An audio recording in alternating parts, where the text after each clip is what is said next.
let's consider the relation between friction force and the coefficient of friction and the force exerted by the surface. So let's start with the same example. In this example, the box is being pushed along the surface. So if the push is along positive x, then friction will be along the opposite.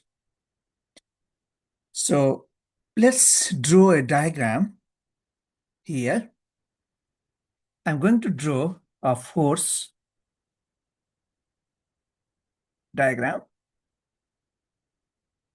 for the box. So the box is represented by dot.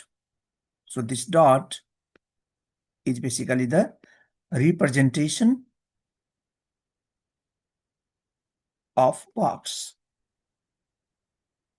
So here F is the force exerted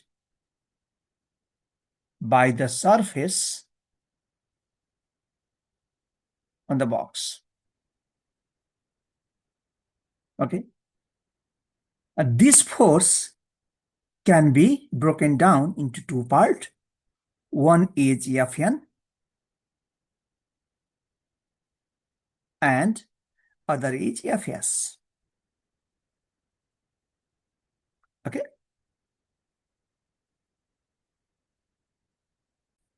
So Fn is the perpendicular component of Fn.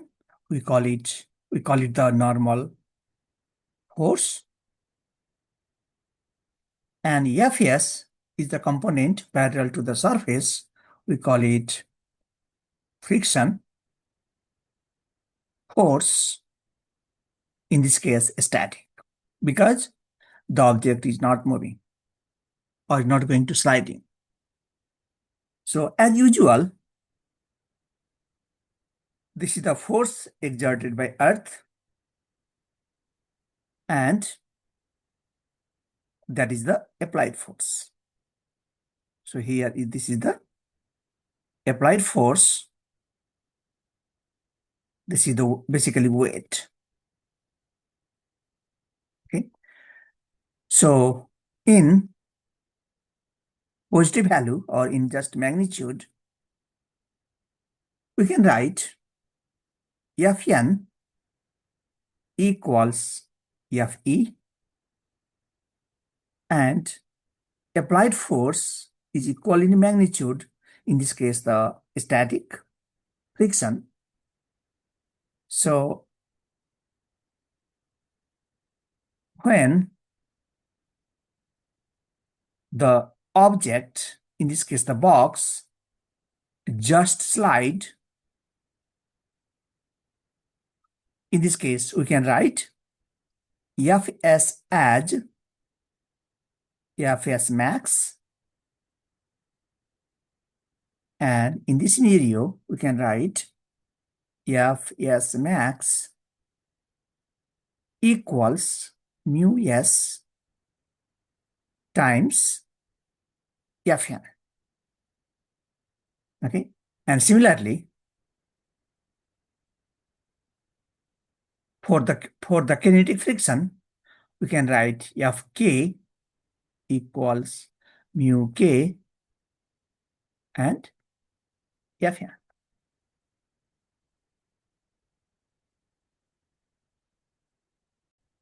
So here in this force diagram, applied force is equal to friction force, and Fn is equals to mg in positive values. Let's go to the previous slide. Pushing the box and friction will be opposite. If you look at some data over here, you see that in this example, if we apply external force of 1.8 Newton, the body or the object just begins to slide. If we increase the pushing force, we see the value of friction force is less. Okay, so we can plot a graph of these two. If you plot a graph of friction, in this case, friction along the x-axis, so this axis is x, so friction, sorry, this is the along x-axis, the applied force, and along y-axis is the friction. So you can look at in the static region with applied force, friction force also increases and becomes maximum up to this point. Okay, so uh, here the static friction becomes maximum. That's the region we're writing F S max, maximum value, equals to mu s times Fn. So in general, I write